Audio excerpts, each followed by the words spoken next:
So for me, I would say to all of them, including Hillary Clinton, all of them, I say, thank you very much, spare us. We do not need, you have no grounding to stand on. Palestinian feminists and all our allies, all the feminists who believe in anti-colonialism and anti-racism and so on, are all standing up and fighting this and saying this is not true. So their story is not the only story in town. It is being contested and it's being challenged, and history will show the same way it showed about the lynching of black men, in particular indigenous men, targeting them all the time under the myth that they desire white women, which is the same garbage propaganda they are trying to spread about the fighters who were there for only like a few hours on October 7th, like as if they have time, and this is on their mind. And so they kind of like, it's their nature because they are misogynist, of course, they're hypersexual, which is also something that of course, they're going to desire.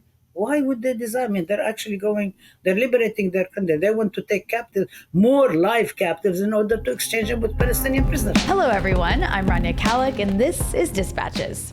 Like all colonizers before them, the Israelis promote themselves to the world as modern, forward-thinking, civilized, and feminist. That's right, the country practicing apartheid and carrying out genocide wants you to believe that when it comes to women's rights, they're breaking barriers, unlike their enemy, the savage natives, who they portray as inferior, backwards, and sexist.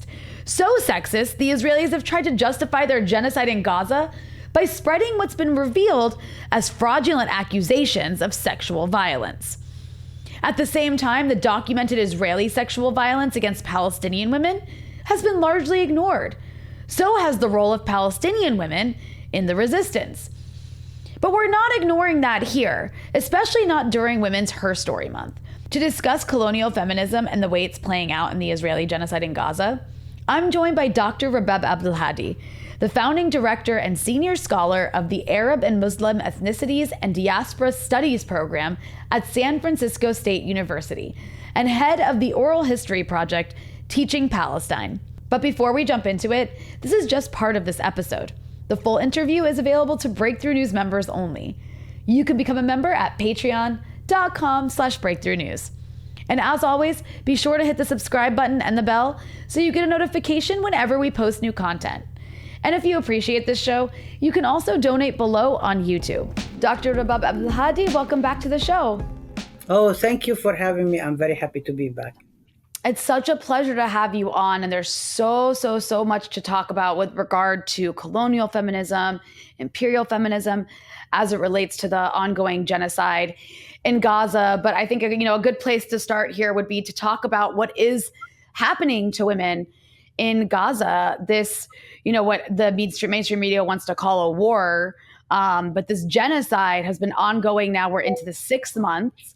And for 6 months now, women have been dealing with the most atrocious, horrific, nightmarish circumstances imaginable. I mean, not just women, also children, also men. But I mean, this genocide has taken a huge toll on women and children specifically. As of now, there's over. We don't know exactly how many because there's still so many people trapped under the rubble. But there's over 12,300 children who have been killed. It's more children than have been killed in conflicts in the last 4 years combined. I believe more children in Gaza in 4 months killed than in 4 years of worldwide wars. Yes. As for women, over 9,000 women have been killed. I'm sure that's an underestimate.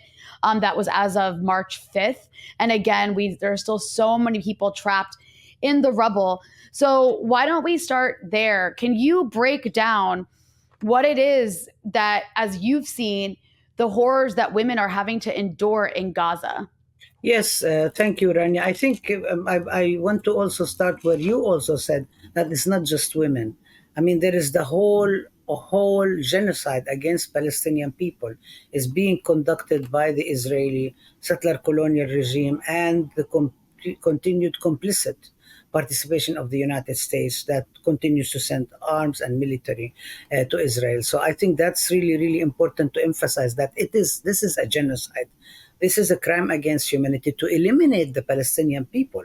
It's really part of settler colonialism to eliminate, get rid of them completely, in order to fulfill the Zionist prophecy, a land without people, right? You cannot justify that without it. So there is the extent of the murder, the amount, the destruction that's going on every single aspect of life is to destroy Palestinian people, to destroy Palestine, to eliminate any kind of cultural and heritage sites, eliminate agricultural places, buildings, everything, to the point that there is a huge famine now. There is people are babies are dying in incubators because there is no electricity to come to them. There is no fuel. Israel has banned, prevented all of this stuff to go in. There is, I think, between 55 and 60,000 women who are pregnant, Palestinian women who are pregnant, and then you're talking about also their families. So I think it's really important to also talk about the wholesale attack against Palestinian people, and we're talking about the women.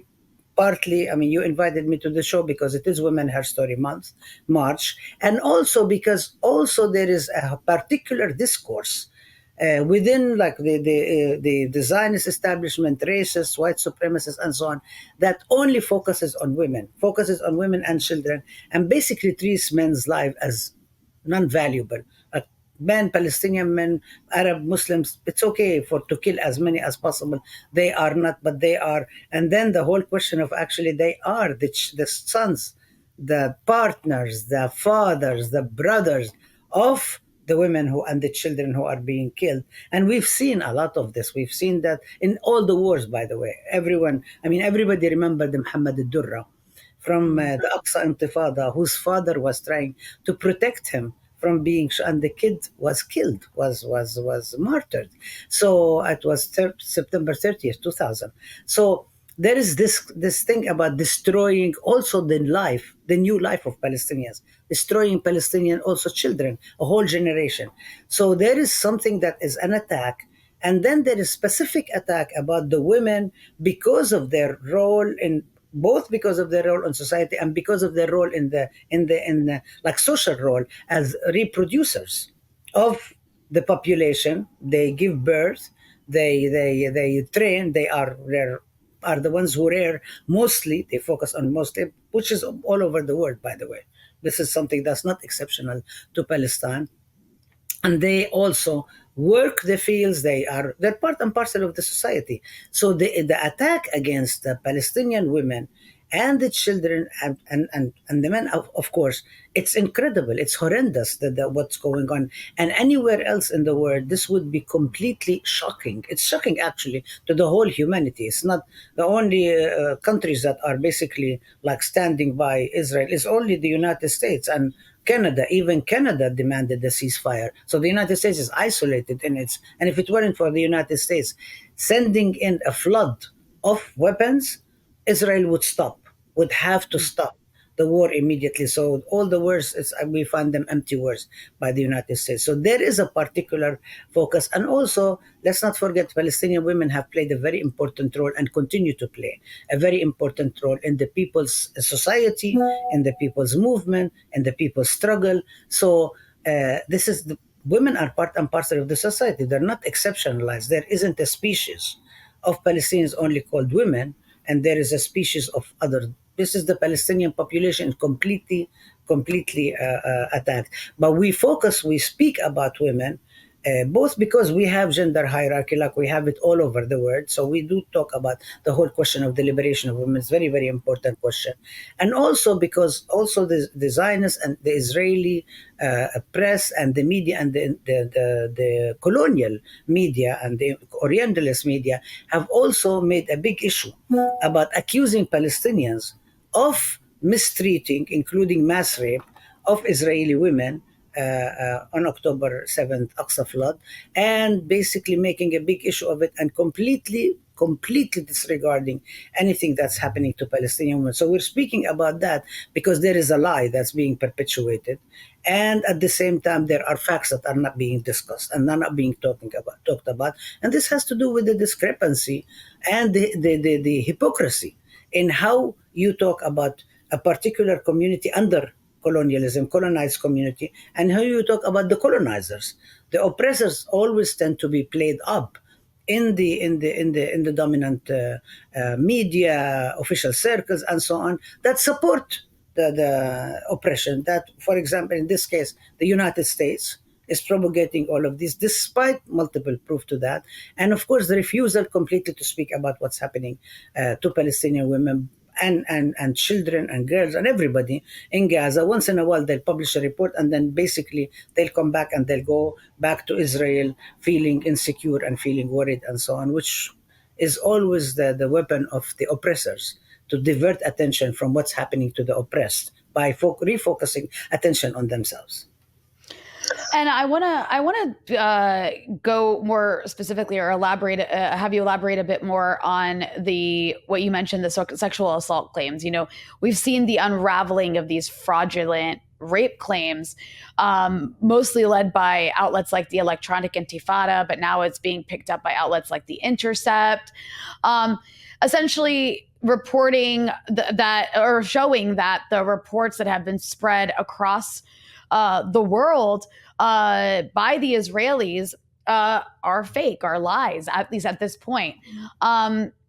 So I'm just curious, when it comes to these claims by the Israeli government that were spread about mass sexual assault taking place on October 7th against Israelis by Hamas. And again, I want to emphasize Western media spread these claims despite the fact that there were so many holes in them, no actual survivors coming forward, proven liars changing their stories over and over again. They promoted it as fact. And, people see outlets like the New York Times report something like that, and they think, well, this is a credible outlet, it must be true. So yes. I'm curious if you could explain a bit, what is the colonial paradigm, the colonial feminist paradigm behind the fact that Israel is able, the Israeli government, which has been proven over and over again to be a government that lies like pathologically. I don't even know, we need another word because lying is an understatement, right? What is the colonial feminist paradigm behind what drives the Western media, the Orientalist media, as you called it, to run with these claims and use them to justify a genocide? Yeah, I think this is a very important point. Let's first say, when did this happen? Israel began to lose the public relations battle. The minute and Israel is actually failing to achieve any of its goals, any of its declared goals in the genocidal war that it's waging against Gaza. None of the goals that Israel has declared are there. When we talk about genocide and we talk about erasure of the Palestinian people, these are the unspoken motives for the Israeli government and for the settler colonial regime. Once every single time that Israel feels that it is actually losing the public relations, its supporters, the Zionist lobby industries, the Israel itself, and so on, and they have a very, very massive propaganda machine. It's called Hasbara, referring to the diplomatic, public diplomacy, but actually it's the whole question of spreading lies, targeting Palestinian activism, targeting Palestinian voices, and so on. They always find something to divert attention all the time. Every single time you see that displacing, and this is the tools, as I said, this is the tools of the colonizers and the oppressors. Anytime the colonized speak for themselves, the colonizers try to invert the equation and speak about themselves. So then the focus is placed on them, and the colonized are completely erased from the equation. So in this sense, yes, Israel came up with these allegations. We know that none of it is true because there have been multiple investigations, Electronic Intifada, Gray Zone. I think it's really one of the most important places where actually have been the Feminist Solidarity Network for Palestine that has taken the whole New York Times article that is written by Getling, who actually was the bureau chief in Africa and made a lot of racist statements about Africa too. By the way, yeah, he won an award, but if you look at it, and I remember his name because he actually made like really, really racist statement that I ended up like tweeting about him.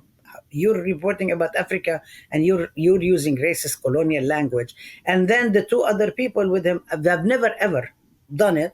There is this woman, Anat, and Schwartz, and then her nephew of her partner, Adam Saleh, never has any experience or whatever. Adam Sela did not have any experience. He actually was a reporter on cooking, on food, and an amateur. Is not really a serious reporter. And Yeah. Anat herself, they brought her in as a videographer, and they told her, "You need to do this." And she, by the way, she came and she confessed that they came to her, they asked her to participate and so on, and she went to participate. The same thing also happened with the people that they interviewed. Remember the big article, the woman in the black dress on the front page of Right. the New York Times, screams of rape or whatever. And then the every single person who has been writing about it, including the Feminist Solidarity Network for Palestine, which actually created, along with Writers Against the War, a tableau called New York Crimes, not New York Times, New York Crimes, and went step by step over every single thing that Israel has claimed that was a lie. The whole question of that, oh, we did not know that we should really collect evidence on rape. There is no evidence. So now the whole story spinning is, why is it that there is no evidence? It's not that there is evidence. Why is it that there is no evidence? Now they're saying, oh, because we collected the remains and we didn't do forensic analysis. But you did forensic analysis to distinguish the bodies of Palestinian fighters from the bodies of the Israelis. That's when they reduced the number. Remember, it was 1,400. Now they said around 1,200, and still the figures are murky. And then the group that went in Zaka, that went in and did that, is actually has been exposed as a group that's involved in multiple corruption, in basically scams, to scam people to donate, to give funding, and so on. The women, they also needed to counter the real information, the statements of the women, the people who were captive by Hamas and other Palestinian resistance, who came out when there were the exchange of prisoners, or exchange of captives, because Palestinian prisoners are hostages as well, which is now Mhm. 8,000. They came. They all said that we were treated really nicely. One woman said they taught my child to do this. The other woman said that they actually put handkerchief when they shook her hand, and so on. So there were all of this kind of publicity, real evidence that Palestinians were not maltreating the captives, Mhm. unlike what Israel is doing to Palestinian prisoners. But on top of it, also, there is the whole question about even what happened on October 7th. Because remember, the first lie we heard is that 40 children's heads were chopped. And it was Yes. even repeated by Biden. And all the investigation, including by Israeli press and so on, not true. Then they claimed that a Palestinian Israeli child was burned in an oven in order to invoke the Holocaust, and say, see, Palestinians are burning Israelis, and this is because they actually have hatred against Jews. Even though it was very clear from the beginning that the Aqsa flood goals, the Palestinians said specifically, this is because we already told Israel once again and again and again, stop attacking our people in Aqsa, and they're still doing it. Stop targeting Palestinian communities, and stop. And the Israel did not stop, and they were only there for 5-6 hours. I mean, it wasn't really enough time to even do all of these horrendous things. None of the story adds up. None of it Right. adds up. But they kept adding, and then they said there were children, two girls who were raped. There were actually one girl, and it wasn't, that wasn't the case. So there is all these issues. And then they said, oh, they were in different forms of undress. It was 6 in the morning. They were sleeping. A lot of the Israelis came out in their pajamas and their Yeah. sleepwear. But all of this stuff is big. And why this is? Because it's very convenient. Because there is a response. There is a Western imaginary, let's say also an American imaginary, that is very much inflicted with racism, with white supremacy, with Orientalism, with anti Palestinian, anti Arab, anti Muslim racism, specifically constructing our men, Arab Muslims and Palestinians, as excessively homophobic, excessively sexist, and that they're bloodthirsty, irrational. They do not know what they're doing. They want to have Jewish blood. They want to have Jewish blood at their hands, and so on, completely erasing the whole question about, it was always about capturing Israelis in order to exchange with fellow Palestinian prisoners who are in prison. And Israel is actually confirming that, because before October 7, there were 4,000 prisoners. Now there is almost 8,000. So Yes. the number doubled, which also points to Israel's probably hidden strategy of increasing the number so it can improve its position in negotiations. People who have rationality and a mind, they look at all the facts and say, well, this is what's going on. And they have not been able to prove it. Even this so-called UN mission, Premila Batten, who went there, she said, I wasn't collecting evidence. I was listening. I wanted to give support. Support to whom? You give support to existing victims. You don't give support to non existing.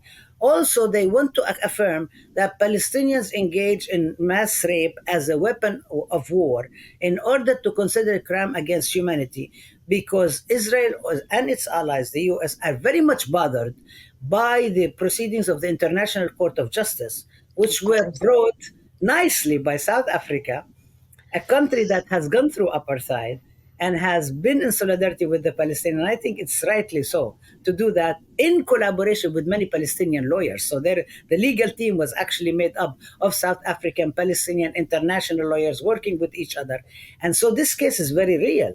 And the International Court of Justice actually did not deny that this is genocide. Same thing happened with the case in California by Palestinian victims whose families were killed, who brought a lawsuit against Biden, against Blinken, and against Austin, the Secretary of State and the Secretary of War and the President of the United States, Genocide Joe. And the judge himself, he could not let the court go on because of the technicality in the US law, legal law, that he couldn't. But he told the Palestinians, I see you. And he said that there is a possibility of genocide. So this is the whole question of is it genocide or not. That's it. That question has been settled already. So Israel is a very tight, let's say, position. The only way it can actually function, two ways. One is to really punish in a very brutal, escalate its brutalities against the Palestinians, deny them food, deny them water, deny them communication, deny them shelter. Even when they say, okay, people really need to move from the north to the south. And the actual Israelis say, this is where you should go. And people go to save their families. Israel bombs them. Israel claims that they want to bring in aid. They claim that they're humanitarian, and then they shoot at the people who are going to get aid. So this is the way, punishing Palestinians, breaking them, because Israel has a serious problem with Palestinians, like any other colonizer, standing up for themselves. A good Yes. Palestinian is a dead Palestinian. A dead Palestinian, because even the collaborators don't even work. They're not actually reliable. So this is one. And the second one is the publicity, the public relations, because they're losing, because the majority of the world community, including people in the United States, now the numbers that are actually horrified by what Israel is doing, the numbers of the people in the streets, the tactics that the fighters against the war are doing, it's just incredible, amazing. It's a qualitative change. This is really bothering them. How are they going to deal with this dilemma? They keep escalating this and this and this. And because there is colonial feminism, imperial feminism, white supremacist feminism that is already prepared and set, the mindset is already there to actually disbelieve people of color, indigenous people, colonized communities. They immediately, of course, believe the other the Jewish supremacist regime that corresponds to what they are trying to do, and it's more likely to believe them than to believe any of us. You and I go say anything, nobody believes us. We are always questioned. Well, I actually want to give a couple examples of that and then ask you and kind of segue into another aspect of this. And I want to apologize to you and the audience for what I'm about to show you, because it's going to be triggering, you guys. I'm about to show you the one and only imperial feminist herself, Hillary Clinton. This was Hillary Clinton back in December. After like some of these like rape allegations had begun to be debunked already. So let's go ahead and listen to what Hillary Clinton had to say. As you well know, many women and girls were attacked brutally by Hamas on October 7th, and they have testified to the gender-based violence that they both experienced and witnessed. As a global community, we must respond to weaponized sexual violence wherever it happens with absolute condemnation. There can be no justifications and no excuses. Rape as a weapon of war is a crime against humanity. Such atrocities have no place in any society or any conflict. It is outrageous that some who claim to stand for justice are closing their eyes and their hearts to the victims of Hamas. As you well know. So that's Hillary Clinton. And then I'm not done, Rabab. Sadly, I'm not done, because then we have another very blonde propagandist for the Israelis, Dana Bash from CNN. This was actually not too far from when Hillary Clinton made that statement. So you're about to hear numbers that have been far surpassed right now. But she challenges one of the representatives from Congress and then makes a wild claim that I want to definitely debunk. But here we go. 15,000 Palestinians have been killed in Israeli airstrikes, 3/4 of whom are women and children. And it's horrible, but you don't see Israeli soldiers raping well, Dana, I Palestinian think women. we're not. Okay, so that's CNN's Dana Bash, basically saying it doesn't matter that at that point 15,000 Palestinians had been killed in Gaza, because she claims Israeli soldiers don't rape Palestinian women. So actually, that is untrue. That is absolutely untrue. We know that because there have been many cases since Israel stole Palestine. You can go back all the way to 1948, or probably even before that. But furthermore, if we're talking about just since October 7th, actually, the reality is that a UN report came out not too long ago. It was just last month in February. And I'm going to actually put this report up because it's really important to emphasize some of what we see here. This was a report by UN legal experts about the treatment, Israel's violations of the rights of Palestinian women and girls.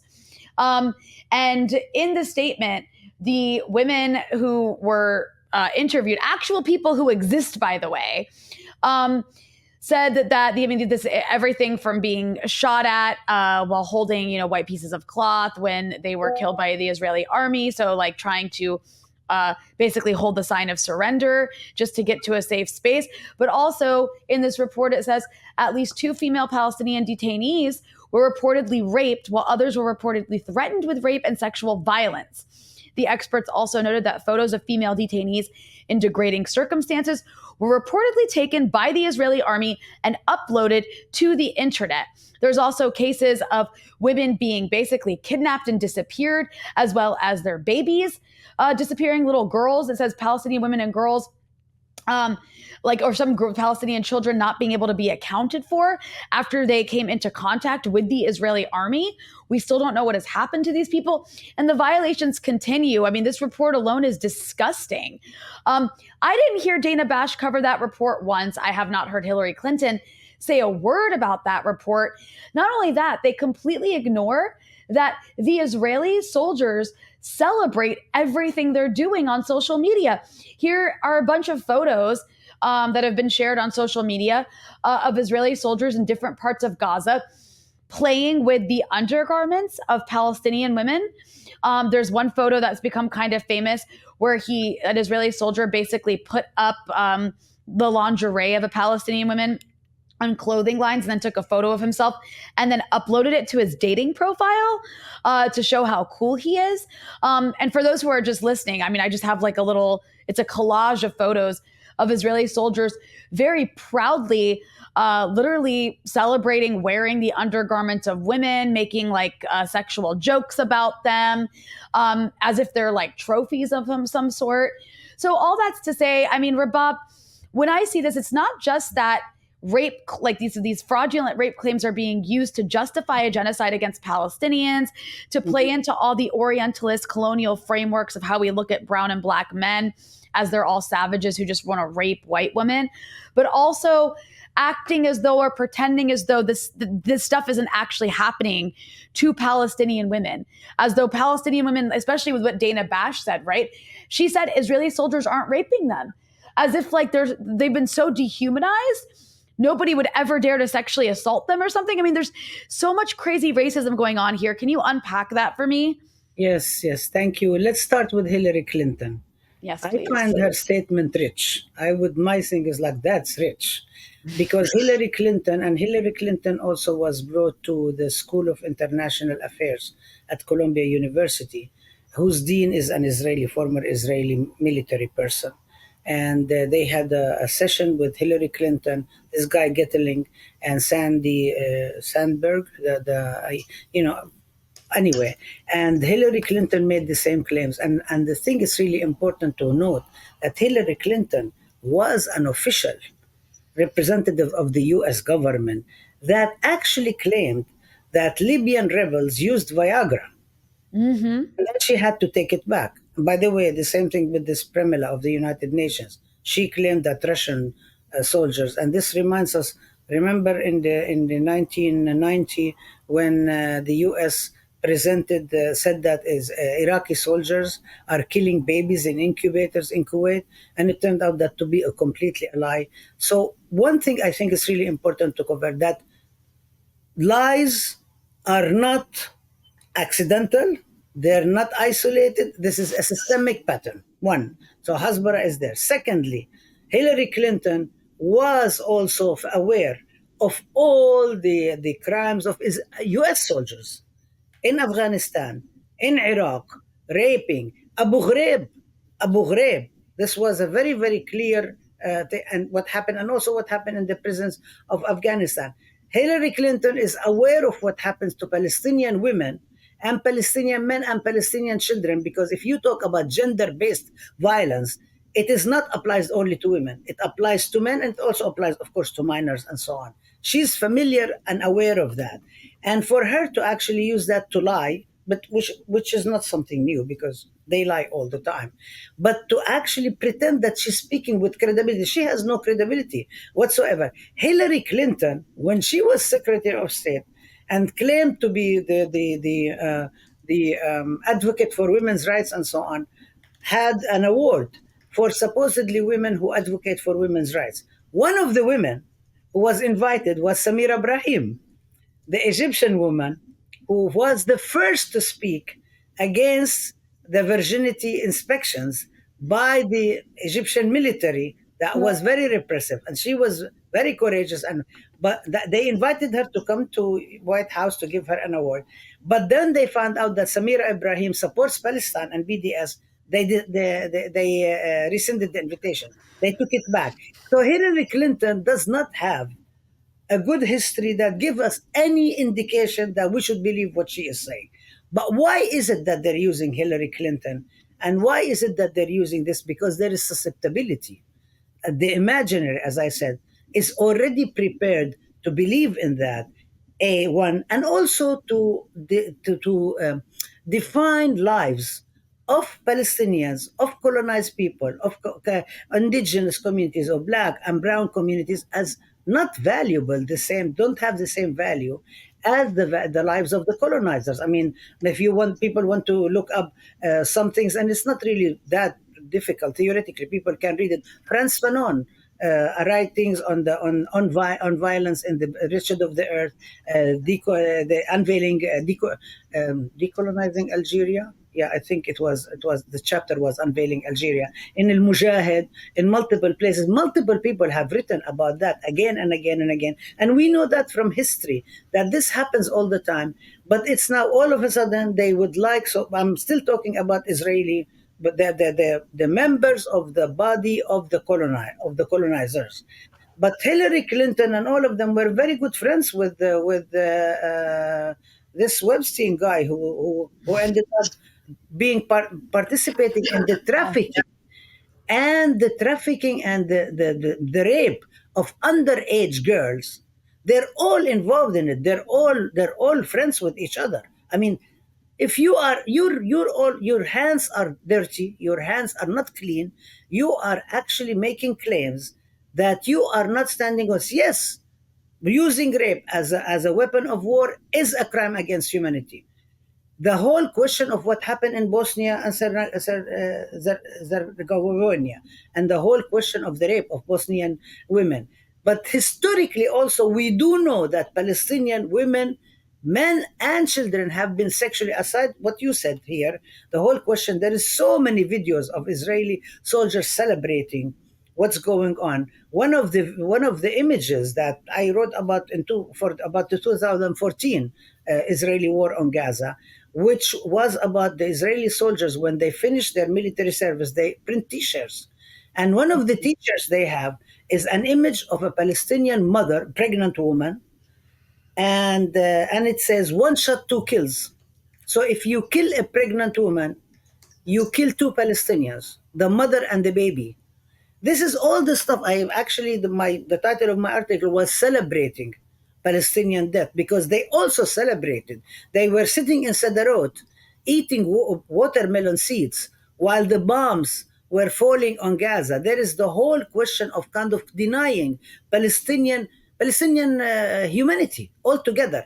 The 1948 and before, you're right, there were many, and now we're hearing about that from Israeli or Zionist Haganah militias who are now coming forward and admitting what has happened.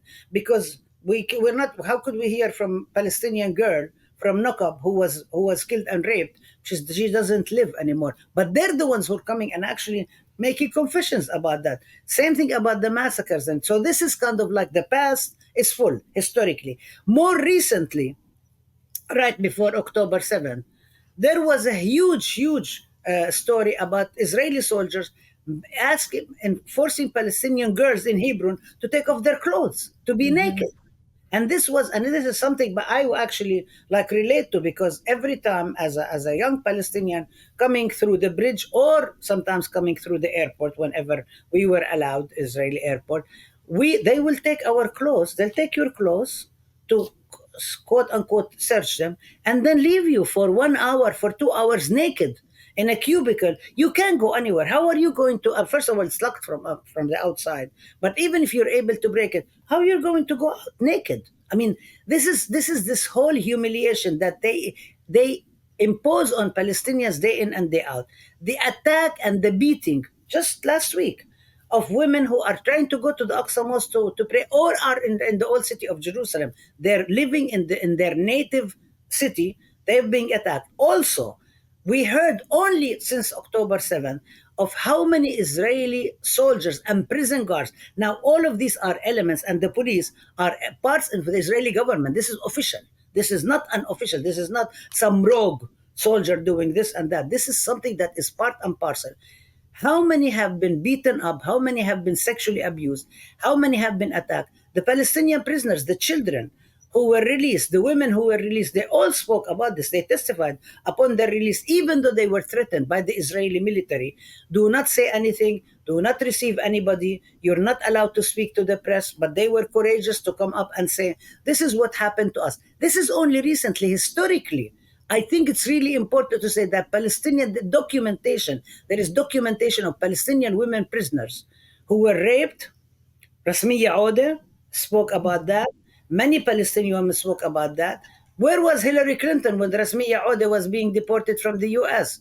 And meanwhile, by the way, at the same time that they deported Rasmiya Odeh because of irregularities on her application for citizenship, they admitted Ayan Hirzi Ali, the Somali colonial feminist, gave her citizenship in the US. So there is the whole question of double standards and hypocrisy that they are engaging in. There is a recording of, for example, Fatma Abu Bakr, who was a Palestinian woman from Gaza, prisoner, and she actually documents word by word and spoke to her lawyer at the time, and this is in a book called Minority Reports, which talks about making women talk.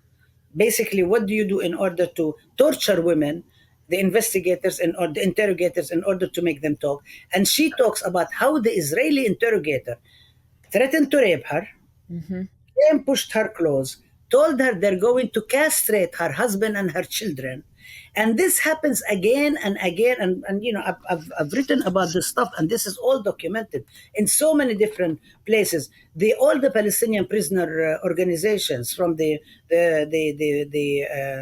Commission for Prisoners to Ad-Damir to Mandela, there's multiple Palestinian prisoner support organizations. They all speak about what's happening and how not only how badly abused the prisoners are, but also about the sexual abuse and also of men as well.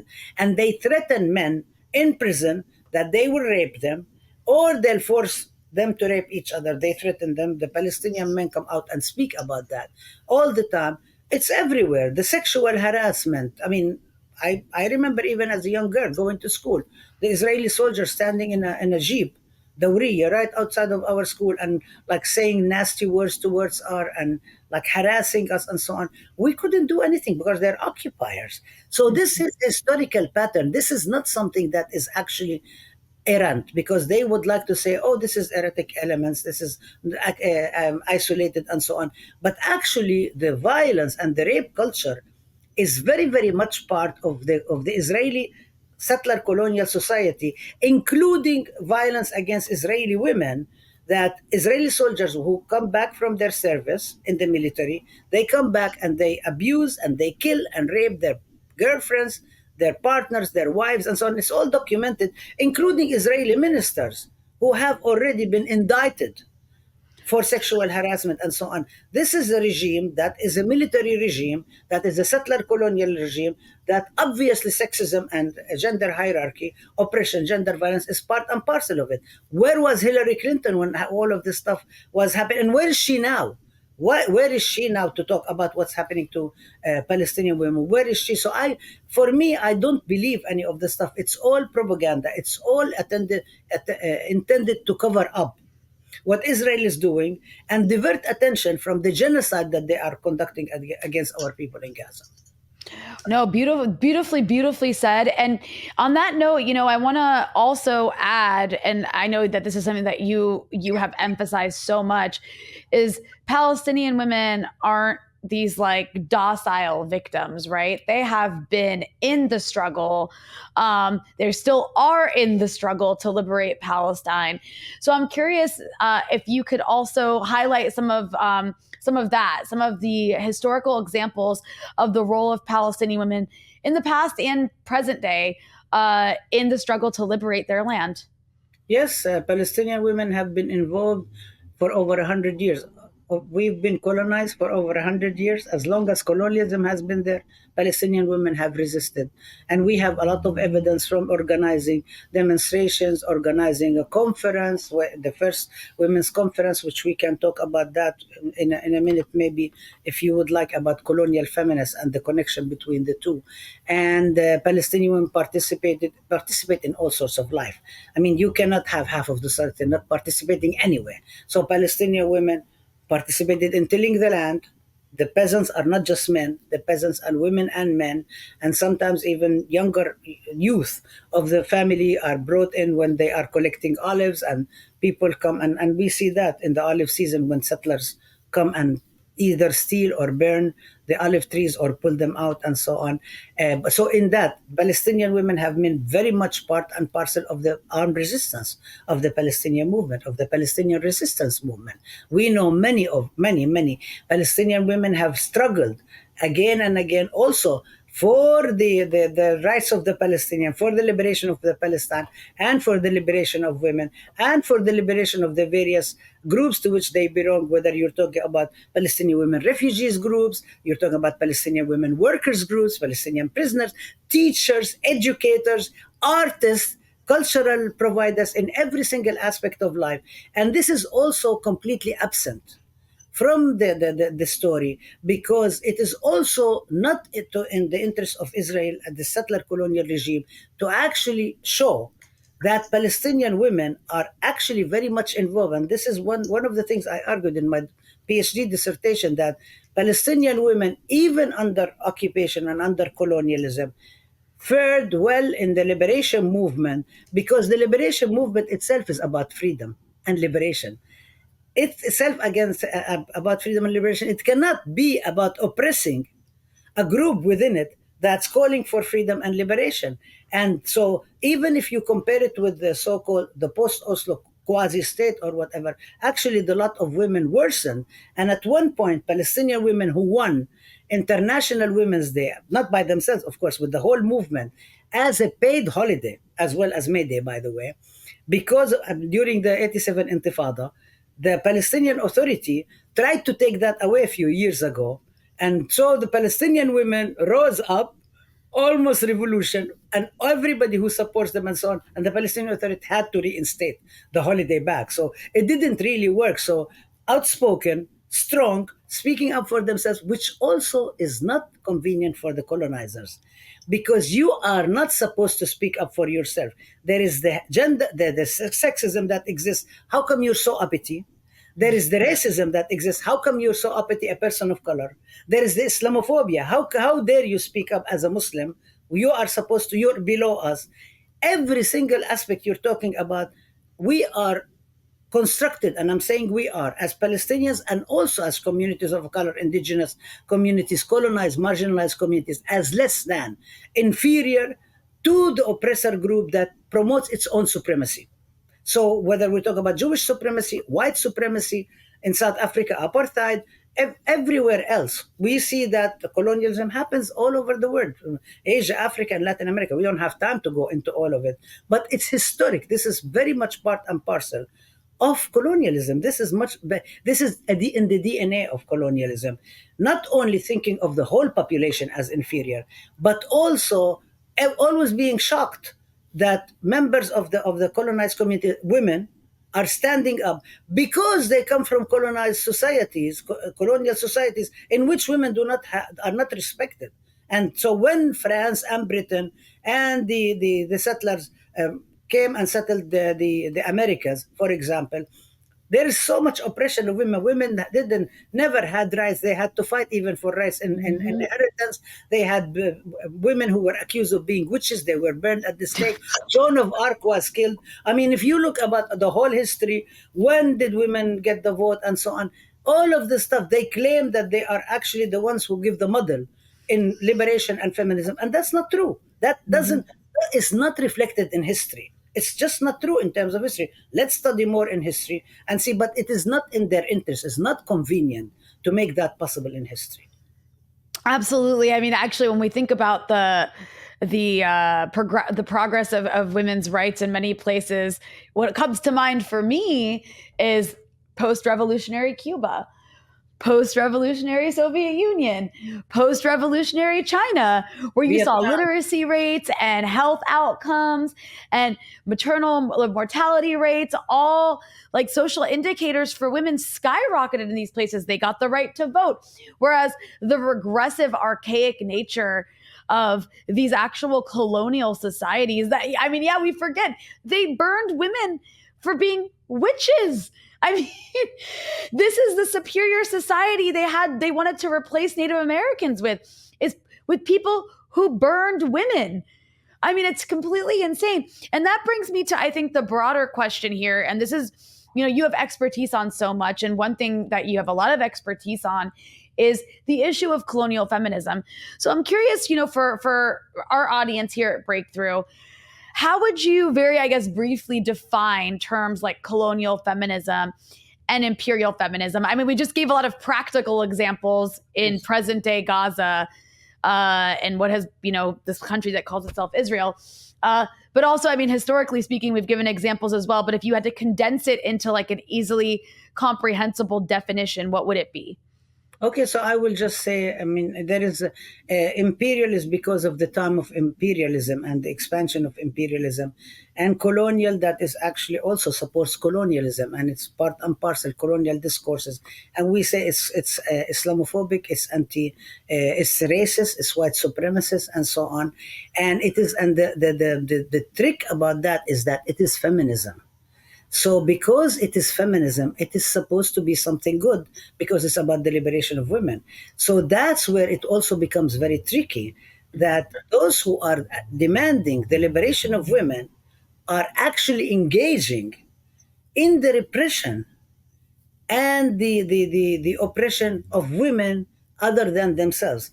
And this, the colonial and imperial feminism, usually is exercised by those who claim to be part, and it's a movement, it's a trend, it's not, there are individuals, and I'll talk about them in a minute, but examples, okay? But it is part and parcel of this kind of like the colonial mentality, and colonialism depends on thinking of people who are colonized inferior. If you enjoyed this episode and want to hear the rest, you can access it by becoming a Breakthrough News member at patreon.com/breakthrough news.